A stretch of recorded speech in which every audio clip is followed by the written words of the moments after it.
At Metro by T-Mobile, we're giving you more. Right now, new and existing customers can get a free Samsung Galaxy tablet. Enjoy high-speed data on your tablet for just $15 a month when you add to an existing line. That's how Metro gives you more. More streaming and more connecting to the ones you love. With a free Samsung Galaxy tablet. Only at Metro. With rebate after 3 months of service, plus tax limited time offer in-store only. Not available in Connecticut, Rhode Island, Miami-Dade. See store for details. You can have your prescriptions brought to your door with 1 to 2 day delivery from your local CVS. Get same-day delivery, or just swing by and pick them up on the way home from the doctor. While you're here, get your questions answered and put your mind at ease, because there are still some things that you just can't get in a cardboard box. That's how healthier happens together with CVS. Not all prescriptions eligible for delivery. Restrictions apply. Visit cvs.com/delivery for details.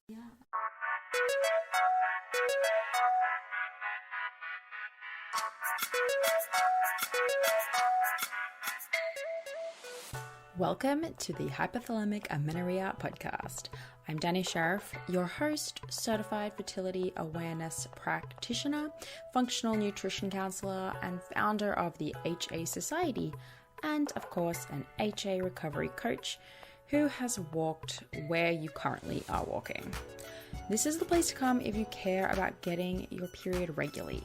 This podcast aims to educate, inform, and keep you motivated on your period and HA recovery track. So let's dive in. But last thing, nothing on the show should be taken as medical advice, so please seek the advice of your physician.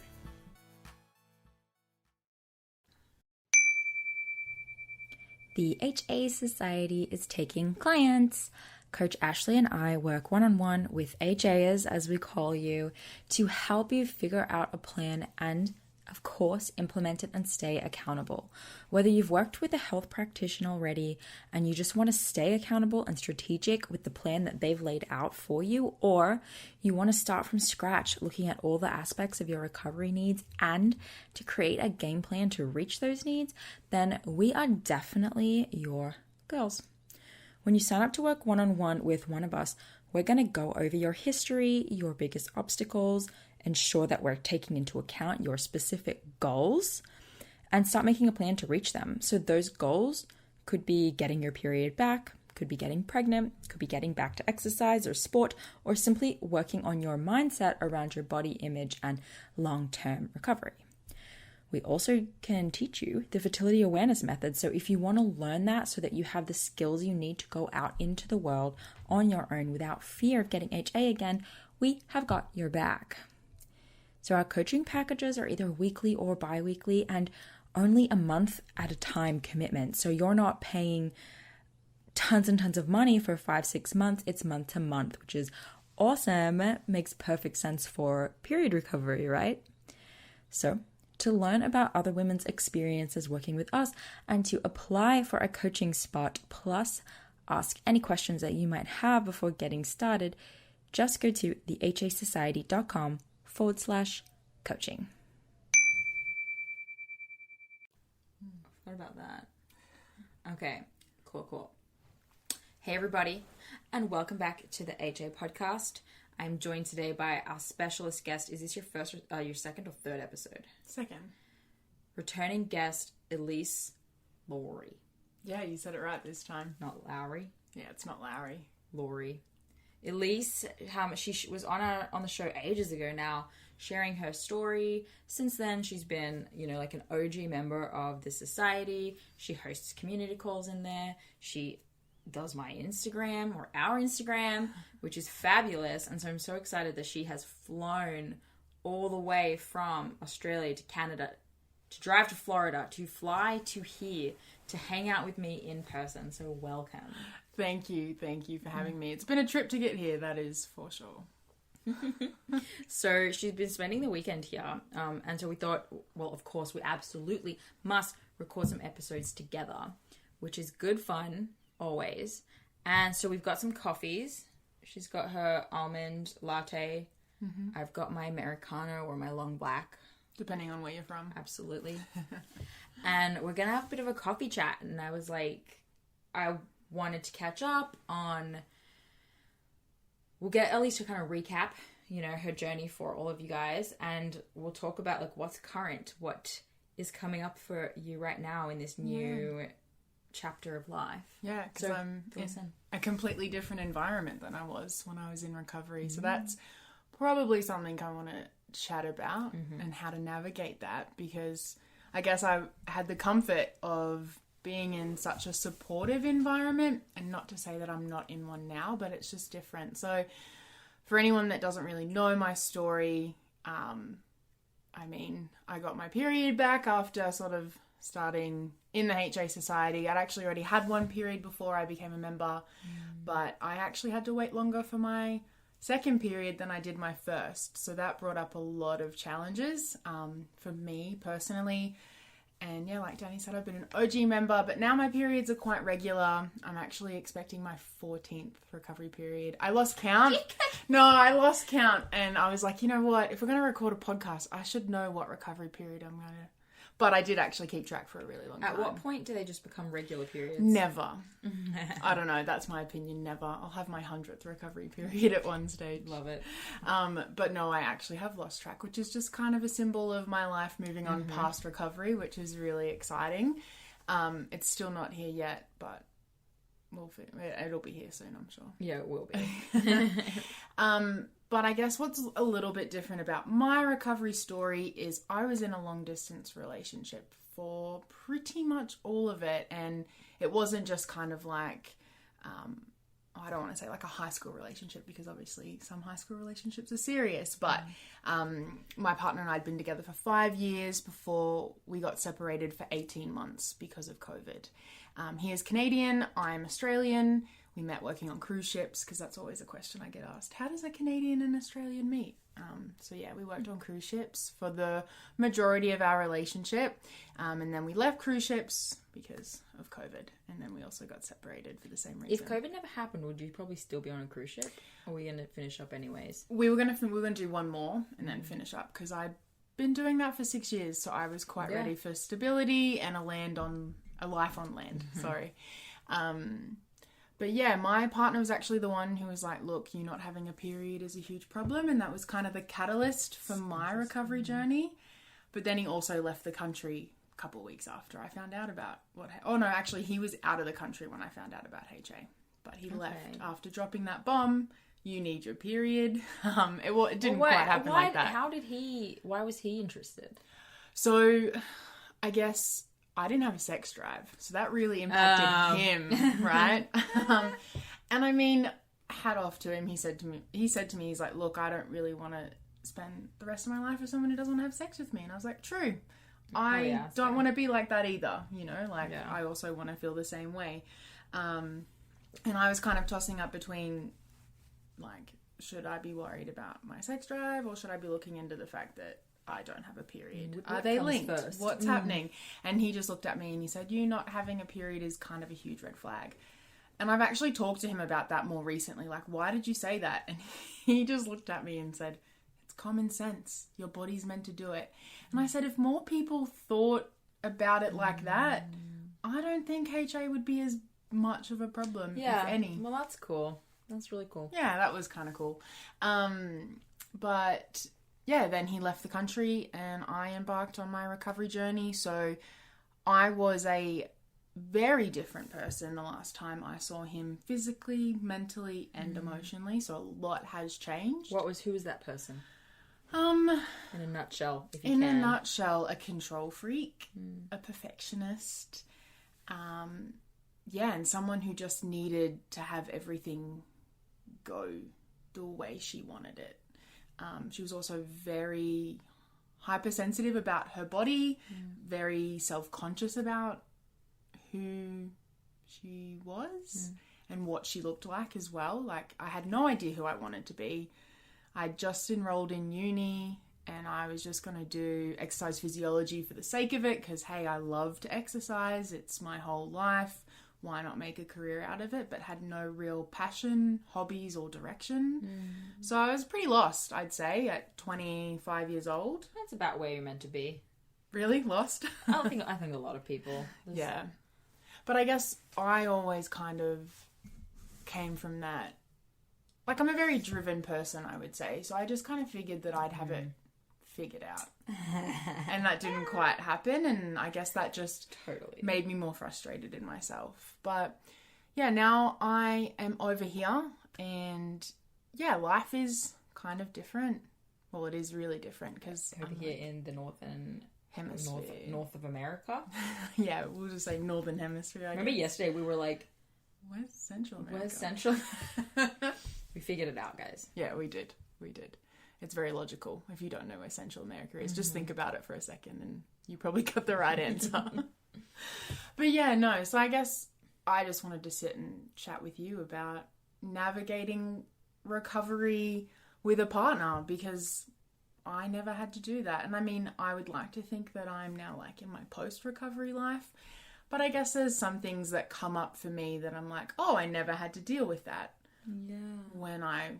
Do you have any examples of that?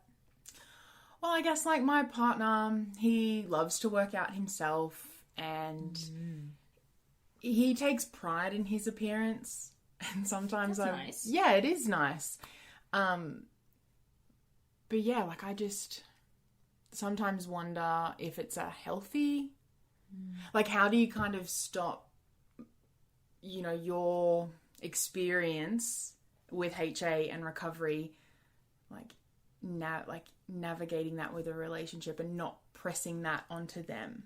Yeah. Okay. Because I'm finding that difficult. I like this question because there are a lot of people who are absolutely struggling in one way or another with their partner, whether or not their partner's been there from the beginning or not. And the things that come up a lot are like, oh, what if they find me unattractive anymore? And, you know, I think we can all agree there's a lot of scenarios where that's really us projecting or telling our partner how they feel about us, you know, and that kind of thing. A lot of it is resolvable with a conversation, or 25 of the same conversation. But there's also scenarios where it's not that black and white, and where our partner is thrown off, either like not sure how to support. So like so many men will tell us that they're like, just eat the food, like I don't get the problem, I don't get it. Or they'll be like, I don't understand why this is an issue, or why you can't just not exercise. Like, it's pretty fascinating. And it sounds like the place that you've been coming from is you've gone from being all by yourself on a dairy farm in the middle of Australia to not quite the middle. It's not the desert. Sure. To a few hours inland. You've gone from that to like fully in control of your own schedule. There's no one looking at you. There's no one watching you. There's no one pressuring you. Well, like, I'll put it on the record. No one had seen me naked for like 18 months, except for myself. And that was kind of great, because my body was changing and doing all different things that I had to get used to first, right? Before someone else. And at least that's in my opinion. Like, there's definitely pros and cons of being in a long distance relationship and going through HA recovery. There's pros and cons for sure. And one of the things that, you know, that's coming up here is like, he wasn't there, and so you've gone to Australia one way and come back a different way, physically and mentally. But I have a feeling it's the physical part that's taking up a lot more of the emotional energy in the relationship. Yeah, probably I'd say more so than the others. I do think mentally I am a different person, and that has been commented on as well. And like, my passions are different, and he's slowly getting on board with that. Like, he's not a completely unsupportive partner, but it's just different, and the dynamics of our relationship is different. Yeah. So I know that we've already talked about it so much, so it's like, how do we talk about this where the audience has all the context necessary?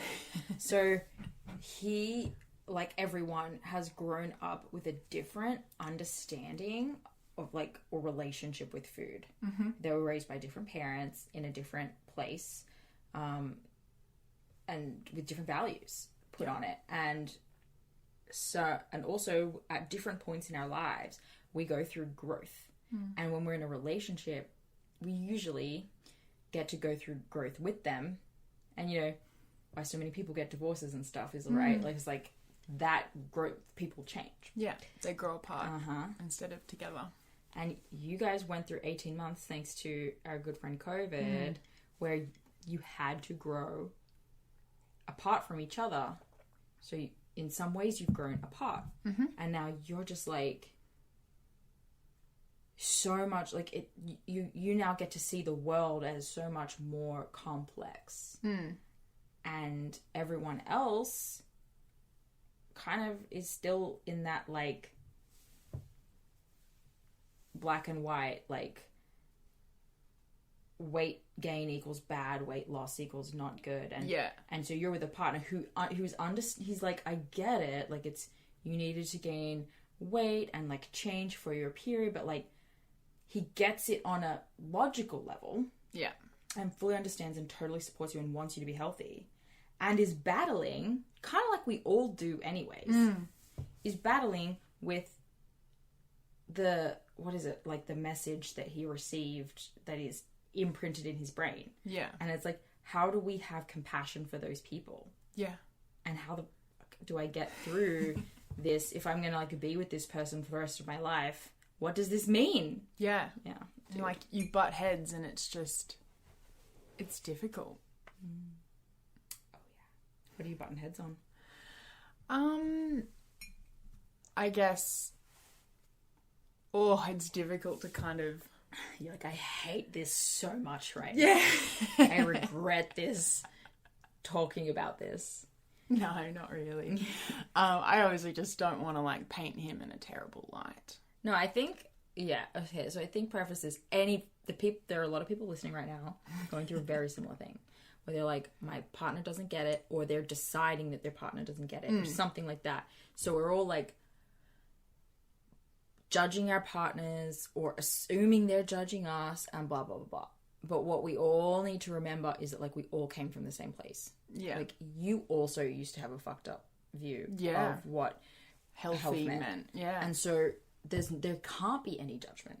Yeah. There can't be any judgment on that, like, where they're coming from. This is a conversation about how do we get people who are important to us on board, and or how do we navigate those who may never be able to understand, and, like, still have that compassion and get through that and still be happy with them in our lives. Like, it's complicated, but I think most people have something like that. And so there's like, I literally feel no anger at this guy. You know what I'm saying? Like, it's fine. Yeah, I guess, like, he understands, obviously, where I've come from in my journey. But he also, I guess, never really saw anything wrong with how I was before, because that's how I'd always been, right? Yeah. That was just me.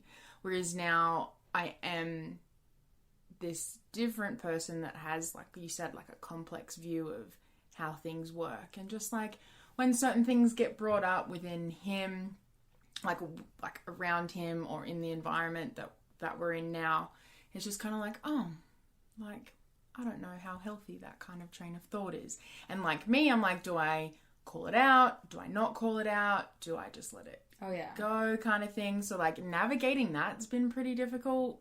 I don't know whether you have anything. Oh, yeah, for sure. Like, we start to have essentially, like, a diet culture bullshit detector. And it goes off constantly now because the detector is there. Yeah. So it's like, beep, beep, beep, like, beep, beep. Once you see it, you can't unsee it. Yes. Yeah. But the thing is, like, what do we expect? And, like, so to a degree, you should totally be able to pull people up. If what they're saying is, like, really messed up. I've done it. I have caused full-on arguments in meetings at work. So it depends where you want to take it. Yeah, right? Yeah. But I don't know, I guess that's like a good like personal project, right? Like, what do I stand for? What can I, like, what is not worth my time and energy? Yeah. And what do I feel obliged? Like, what obligation do I feel to the women of the world or to everyone in the world? Yeah. You know, to pull people up on and just kind of like let that be your guiding star. That's what I think, but I'm curious. Like, yeah, well, because like I basically lived in like this cocoon during my recovery. Like, a safe little... no triggers anywhere. Like, honestly, kind of was like that. Funny. Like, I didn't go back to work in a gym because I just knew that mentally wasn't where I should be. And my dad and his partner were well aware of what I was going through, so they were very, like, mindful of what was being said and all that sort of stuff. Like, very, very supportive. And now it's kind of like I've come out into the real world and I'm like, wow, okay, there are actually things that I have to maneuver. And I guess because I never had this during recovery, it's like brand new. And it kind of feels like I should be past all of it, but then I've never kind of been exposed to it like this. That's so interesting. Yeah. Yeah, but it's everywhere. It's every billboard you pass, every, you know, person you talk to. It's really tough. Yeah. So it makes sense that, like, the environment you're in and the people you're around is all completely different. Yeah. And that's really the crux of the issue, right? It's not so much like my partner sees me differently. It's just like everything's different. Yeah. Is that what you're saying? Yeah, pretty much. Like, it's just kind of like, it's not a bad different, nor is it a good different. It's just different. It's not what I'm used to. Like, I guess I made my recovery as comfortable as you possibly could make it, which is quite ironic because recovery is anything but comfortable. And yeah, I'm just out of that environment, and like trying to navigate it is tricky. So like, I take my hat off to anyone going through recovery right now in an environment that is not 110% supportive of where they need to go in recovery, because it's difficult. How do you navigate it? Totally. I personally had, I say the challenges for me was like, so my husband was really supportive, and he had already seen me at a variety of weights and sizes, and I don't think he ever even registered. Like, I think he, as a person, that kind of thing went over his head, and he was just really interested and patient, and it was really helpful. Then I was working in nutrition coaching. Like, I wasn't a coach, but I was surrounded by them. It was like CrossFit athletes and weightlifters, and the whole thing was about like looking like an athlete, and maybe if you're in a weight class sport, we were always really focused on getting people's weight down. And so eventually, when my diet culture bullshit radar was installed,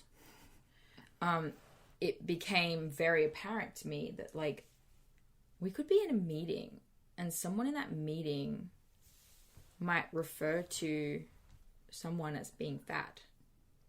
Oof. And, like, I mean, it was it just, like, this is the meeting that I, like, caused a ruckus in. And I just, like, I don't blame you. I was like, you cannot say that about a customer. Like, what is wrong with you? And actually, this is a person who I also considered a personal friend, who I've now, like, let go. Like, I've let go because I understand my values there, right? But the person that said that about wow. Yeah, I let them go personally as a friend. Yeah. I can't fire that person. She's above me. But, like, I just started really slowly realizing, you know, what I value and what I don't, and what I want to stand up for and what I want to let slide. And that kind of just, like, allows me to navigate it. Has it caused me to become someone who people see as sensitive? Yes. but I've also become someone who people go to check themselves on, which is kind of cool. Wow, I really like that you said that, because I mentioned something to my partner the other day about like, oh, you know, like that could have been a bit like when so-and-so said this, that could have been a bit triggering for me. And he was kind of like, so what? Now you're just like super sensitive to that. Like, is everything going to trigger you? And I was like, well, no. Probably not, but it might, but you'll notice it. Yeah. Yeah. And like, I feel like I should be able to talk to you about what someone said that we're around if that made me feel a bit uncomfortable. So just interesting that you said that. Does that make you get labeled as sensitive? Yeah, probably. But, you know... Is that a bad thing? No, and it's not. And you were probably labeled as sensitive in other areas anyway, prior, right? Like, you were sensitive if your food schedule was, like, taken off schedule. Like, it just changes. And they have to navigate that. And there's personalities of people who have a low tolerance for sensitive people. Funnily enough, I'm one of those people. I don't know. So, yeah, just people are complicated, right? And like no two people are the same. And so you also can't pull everyone up. Like there are people whose mums are so deep in diet culture that like their mum isn't going to be a safe place to talk about this with, and they never will be. Yeah. It's not your job to change anyone. It's not anyone's job to change anyone. It's just your job to, you know, educate, I guess. If people choose not to listen, that's not your problem. And you shouldn't waste an ounce of energy on it. And if things, would you say the things that are triggering to you potentially, right? Like someone says something. Is it a problem for you, or are you letting it go? I wouldn't say that it's a problem. I think it just solidifies how I thought that these people, or what they believed or believe in terms of like women's bodies and diet culture and all that sort of stuff. Like it just makes it more apparent how they've been affected.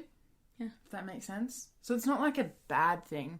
And I wouldn't say that it triggers me to spiral or go back in the other direction. But it's just like, I guess, like you said, your diet culture bullshit radar is just like so, like, what's the word?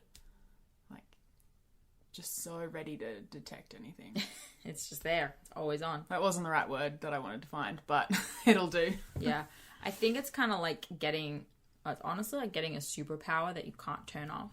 Yeah. Where you can like, I don't know.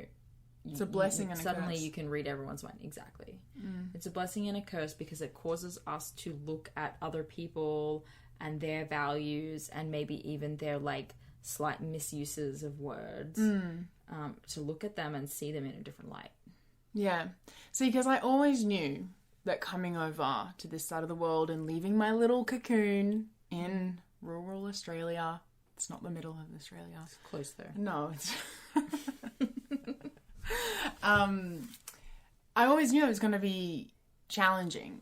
And I also knew that it was going to challenge how far I'd come in recovery and how far I'd come with my relationship with food, with my relationship with exercise, with my relationship with my body. But I guess I never really thought that those three things would impact and the distance and the time spent apart would impact my relationship with my partner. And his relationship with food, exercise, and his body. I'm so, I guess, so much more alert to things that might be red flags, orange flags, maybe not red, but sort of like, from, you know, as someone studying to get out into the allied health field,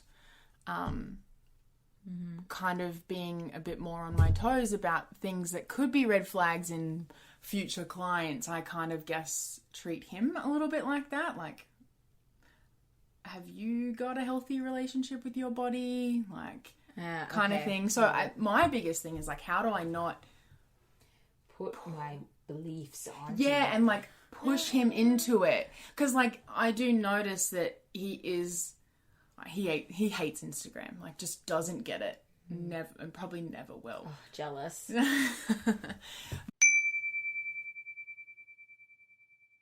I know a question on your mind is, how long will recovery take me? And I know that because I get that question a lot. And it's tough because the timeline can be really unknown. And look, I can't give you a magic answer that's 100% accurate, but what I can do is ask you a whole lot of questions to understand things like what your lifestyle is, where your mindset's at, what have you already tried, what are you willing to try and not willing to try, and a lot more questions like that to determine a general range that you could expect. So I created a quiz to help get that answer to you because I was asking these types of questions to girls all the time. So I thought I'd make a quiz. And it's called How Long Might It Take to Get My Period Back? The quiz. So once you go through it and you answer the questions, it will give you not just a time range, but a quick description of how you might be feeling to help you connect with that answer and see it, make sure, yes, like this fits, this feels good for me. And don't worry, these ranges don't have to be set in stone at all. The goal is to allow you to look at the range that came based on your answers and decide, do I want to do this or do I want to speed this up?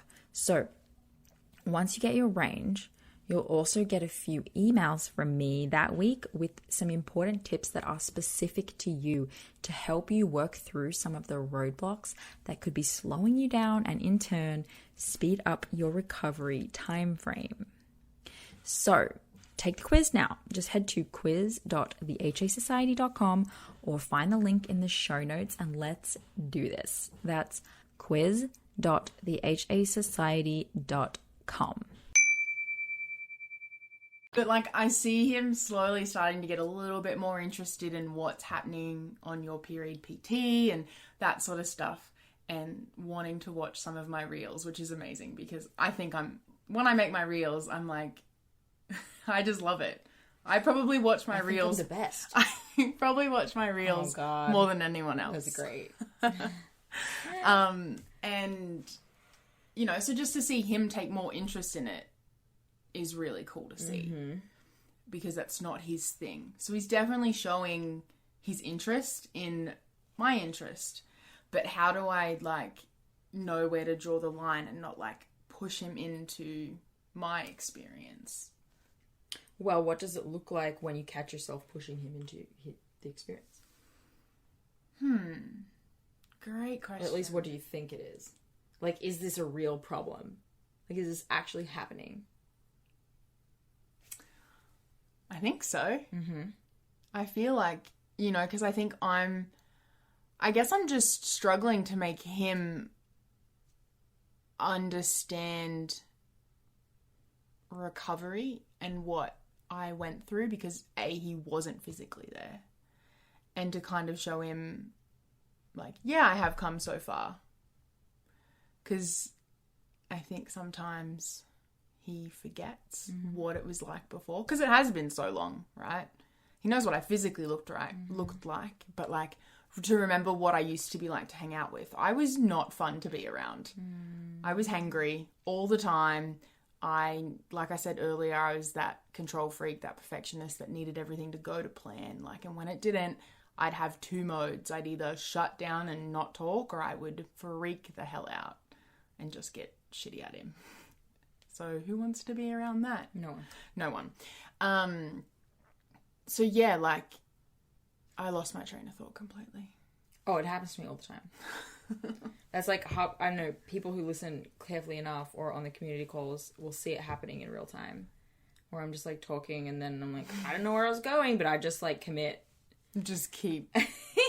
So I had asked you, is this real?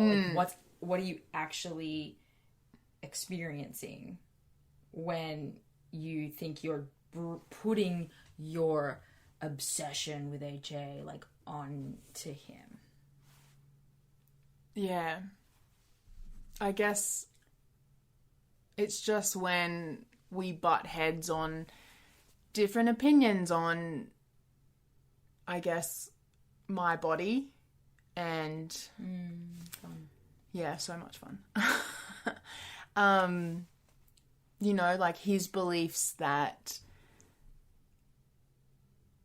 I don't know. Yeah, but this is a good one because this is also a fear that a lot of people have. My partner will like have an opinion on my changing body. So for many of us, need to expect that will happen. Yeah. First of all. I mean, it's unrealistic to think that it's not going to happen. And I think I had that unrealistic belief that there should be no opinion about my changing body. Yeah. And I think probably that's what I'm trying to accept. Yeah. That they are allowed to have an opinion on your changing body. Are they? I mean, they're just going to. It doesn't even matter. Well, yeah. It doesn't even matter what they're allowed to do. Like, they just will. So here's the piece where it's like, well, how do I manage, you know, calling them out on it or educating them on it or like getting them to see what I see. And I think the truth is it's like a long process. And yeah, so like I got to do that with Jake, and like as I was learning, he got to learn a few steps behind me. Okay. But instead, you know, your partner's like way behind you because he wasn't there. Yeah. So there's like a huge level of compassion for that too that you have to have if you want to make it work. And I feel that like you have to know that he has the capacity to understand or to try, and that's like where you have to be at. And for the most part, people don't want to learn. Like, you know this, right? People don't want to be forced to learn about something.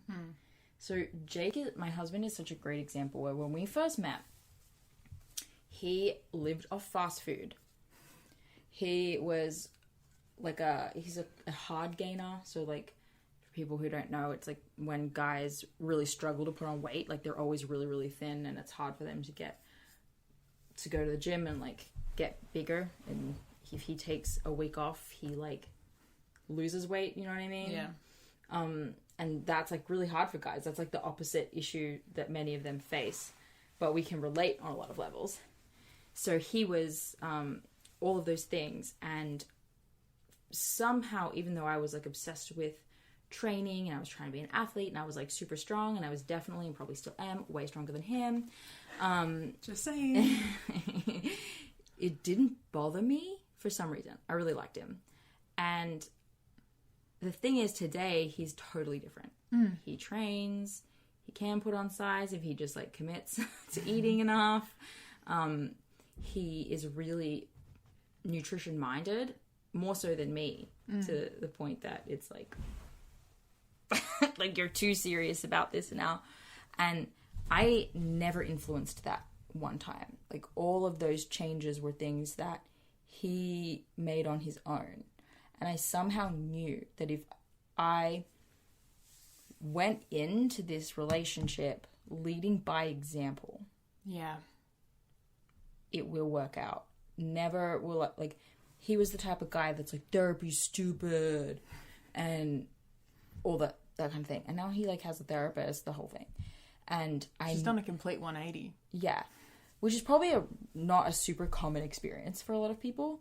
But the thing is, like, I never once said, I think it's something you should do, outside of him asking my opinion. Yeah. Okay. But I always led by example.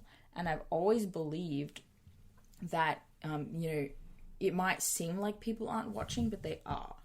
And if you just put your head down and do a good job, like your teachers, your employers, everything, if you just do a good job, even when no one's looking, by way of magic, they know you're doing a good job. Like, they see the finished product, right? And I just trust in that so much. Yeah.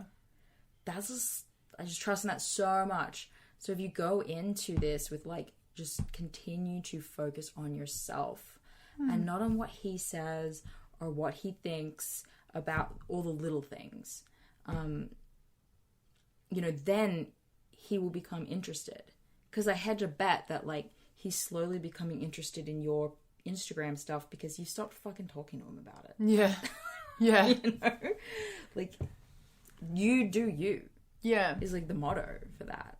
Yeah, and I guess that's incredibly good advice, because for 18 months I did do me and only me, because I was on my own. And I guess that's probably part of navigating that side of being in a relationship again. Like, obviously I was still in a relationship, but you know what long distance is like. It's different. Like, you're in a relationship, but you also feel somewhat single because you're alone. I don't know. So that's a very niche problem. Not everyone out there is going to be experiencing that, but I guess I found such a strong connection to the person who I am. Like, I found that through recovery, and now being in this new environment, it is challenging to kind of remember who that person was. And I think it's probably more challenging than I thought it was going to be. Do you feel like a part of you is trying to, like, change just, like, to fit into this environment a bit, or to fit others in, when possibly you could just, like, start from scratch, focus on you, do what makes you happy, and, like, let everyone else fall in line around you? I don't know. You're the best person for that. And I know it's tough when, like, you're living with someone else's parents because you're overseas, and you're like, you're around these different people and, like, their expectations. But how much of you is, like, just going to too much effort to live up to other people's expectations? That's a really good point that I could probably spend some time reflecting on. I think you're right, though. I just kind of need to almost go back to basics and just do me. Yeah, I like that. When I go to other people's places, there's definitely a part of me that, like, tries as much as I can to stay in my routine in a healthy way. Like, I like to go to bed at 9, and so I'm just gonna do it, you know, like, or, hey, I know you guys don't want to, you had a big breakfast, you're not that hungry for lunch, you're just gonna hold off, I'm gonna eat. You know, like, I'm not gonna do that just to satisfy you. And I feel like you're probably someone who does that, who you're like, well, y'all can skip lunch, but I'm not. Yeah. Like, hell no. Hell no, am I not. I'm not skipping any meals. Just have to, like, own that. Yeah. And others might have questions in the beginning, because it's like, who is this person who's, like, going against the grain? Or the Elyse I knew would have, you know, like, they have to adjust, but he'll totally get used to it. Yeah. And I think I just wasn't expecting that. Movies ruin everything, guys. You were expecting him to just, like, I don't know. Yeah, to just, like, hit the ground running, like, no time has passed. For me, that's kind of what happened.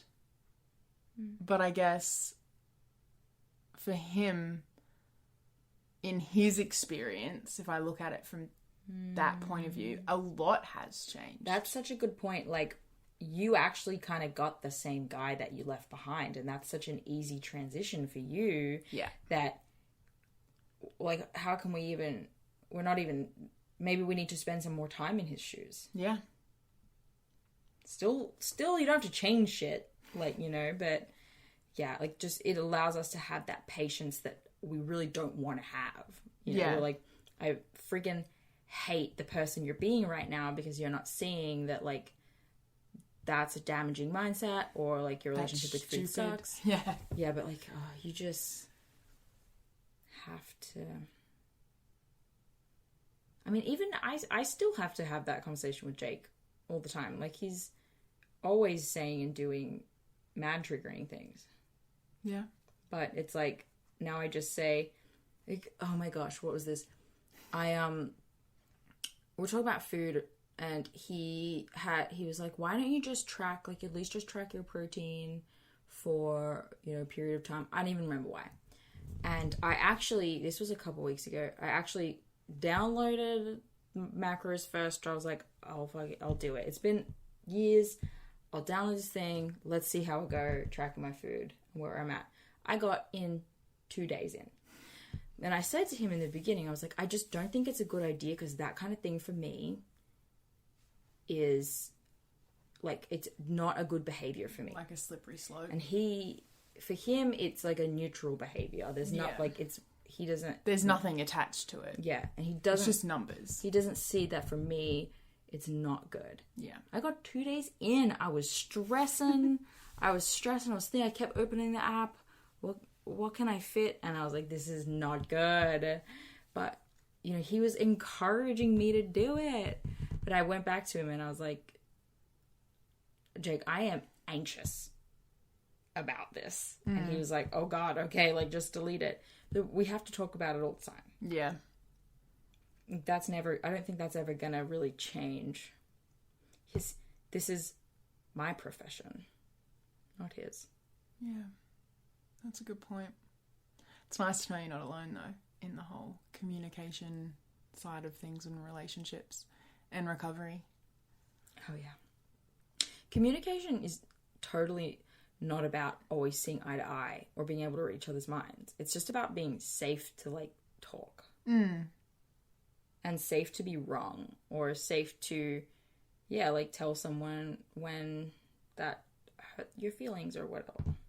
It's like you want to more create that safety. So maybe with you guys, it's like, look, I understand that you have this perspective on like food and how people should behave or whatever, which you can lead by example on and not teach.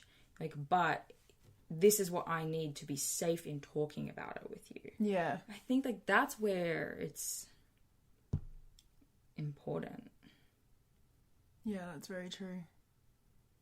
And that's probably one of the things that I struggle with. It's not that it doesn't feel safe. It's just not the safe environment I was used to in recovery. Oh, and yeah, like maybe all of this really just comes to like time. Yeah. I should have patience going through HA recovery. Yeah. It's like sitting in the discomfort of it. Yeah. Come to the community calls and you get a reset of like, okay, I'm in this bubble in the real world of all of these people who don't get it. But as long as you have your support network of people that do, happy days. Yeah, you're right. Yeah. It like, dude, in general, if you're going to be in a relationship, there's probably, even if you thought back to like cruise ship days, there was something else. It was like something like he didn't get the fact that you were so neurotic about food or whatever. Like, we're just replacing the issue. Yeah. Yeah, you're right. Yeah, I am. Yeah. Screw me. I know I am. Don't listen to me. Yeah. Well, so where are you landing? Where am I landing with this? Yeah. Well, I definitely think I needed to just like chat about it. Because nothing ever good happens when you just keep it all stuck in your brain. Because you can just marinate on it and make things worse than they actually are. You don't even need to do anything about most problems. No, you just need to talk about them. But then sometimes when you talk about them, it makes it a little bit scarier because they feel more real. If that makes sense. Does it feel more real suddenly? Maybe a little bit.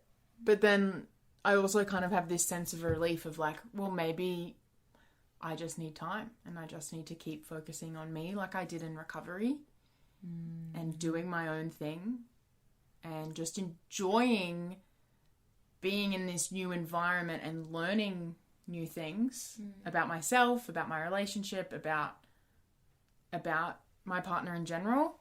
Because, yeah, there has been a lot of time between and a lot of things that have happened, particularly in my life, since we last saw each other. And I guess I just thought it would be like the movies. You know, we didn't even get that airport moment. I'm just going to put that out there. I was thoroughly upset because in Toronto, when I landed, people weren't allowed in the airport because of COVID. So, like, he had to just, like, drive up and pray that I found the car and waited there. So, like, we didn't even have our whole, like, seeing each other at the airport and being like, dropping my bags and running up and big jump, right? You know, you'll probably get a kick out of this. First thing he said to me when he saw me, when I like, came up with my trolley of luggage and stuff, he's like, hey, babe, can I kiss you? And I was like, yeah, you're my boyfriend. You're allowed to kiss me. Oh, but it's been a really long time. I know. So it's like, are we starting again? Or what are we doing? Honestly, guys, it was so awkward. Like, oh, wow. But in a cute way. Like, it was just kind of like, we got back to the hotel room and it was like, so, we know this dance, but we've just forgotten some of the steps. We haven't practiced. So. Oh, no. Yeah, that's funny. It was cute. It was really cute. I was like, oh. Yeah. Bless. But yeah, no, you're right. I think it might be a bit more time and just almost trusting that I know what to do because I've done it before in a sense. Like, with reduce recovery. Your expectations of others. Yeah, and I think that's just, it's so foreign to me because I haven't had to do any of this during recovery. Because in recovery, I am completely fortunate that I was able just to solely focus on myself. And I know I've said it a few times before, like, I feel like I needed to do recovery on my own because I'd always been that girl that was in and out of relationships, like, throughout high school, right? Like, I always had a boyfriend. And there's probably a million reasons why that was the case, and we won't get into that. But I just remember, like, never really being on my own and being like, who am I? I was always someone's girlfriend. Like, so during recovery, I really got the chance to be on my own and figure out how I stand on my own 2 feet and how I want to portray myself to the world and who I want to become and all of that sort of stuff. And then I've just been, like, plumped into this different environment. I mean, I did choose to come here, so it wasn't. That's true. So I guess it's just navigating it. And I guess, I don't know, maybe it's good to talk about because it's not like we just go through recovery and then, like, we get our periods back and we stop being challenged. So, I don't know. That's true. Maybe some of the listeners will get something out of this. Just because you get your periods back doesn't mean it's like all of the issues you face during recovery have just magically disappeared. You still have to. Just like, believing that you can lose weight and eventually be happy. Yeah. You just, no. No. Life is just complicated. It is. But I think... But in a beautiful way. Yeah, and I think going through recovery, you just have so many more tools in your pocket to be able to navigate it a bit better. Totally. Yeah. You have, when you have HA, you have, like, no tools. You're like, one way, my way, or the highway. Literally just described me for about 10 years of my life.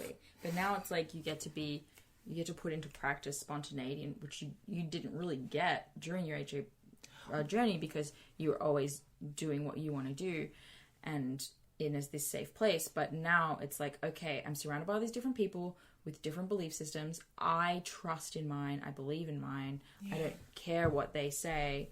And you've also had 14 recovery periods, so you don't have HA anymore. So you also, like, can be more fluid and more flexible. And, like, if you don't want to, make sure that you absolutely, like, get 2 meals in before you work out sort of thing, like, you will get away with it, so to speak. Like, yeah. My body is resilient enough to handle that. Yeah, you're going to be able to navigate the real world now. And you just, like, embrace it. It's here. That's another good topic for a podcast episode, by the way. Well, good, because I need at least, like, 8 more years of content.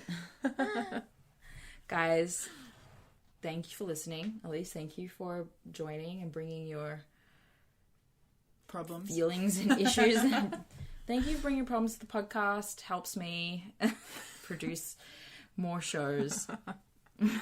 That's okay. You've helped me a lot, so yeah, I'll return the favor. Great.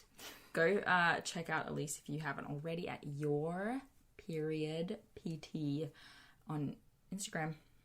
Yeah? Yeah, that's it. All right, guys. Thanks. We'll see you next time. Thank you so much for listening today, guys.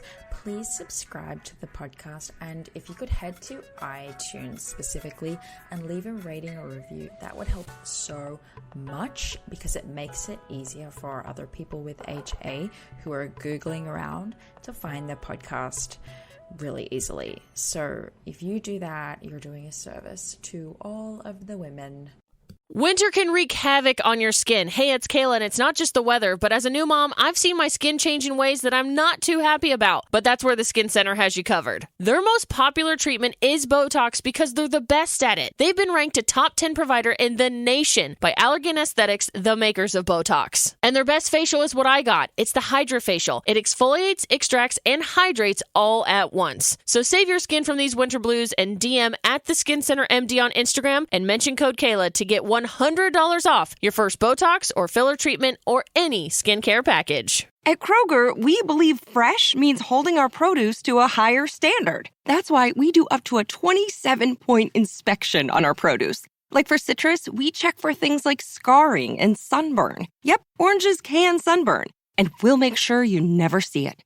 In fact, we only allow the best oranges, lemons, and grapefruits to reach our shelves. Because when it comes to fresh for everyone, we believe the juice is worth the squeeze. Kroger, fresh for everyone.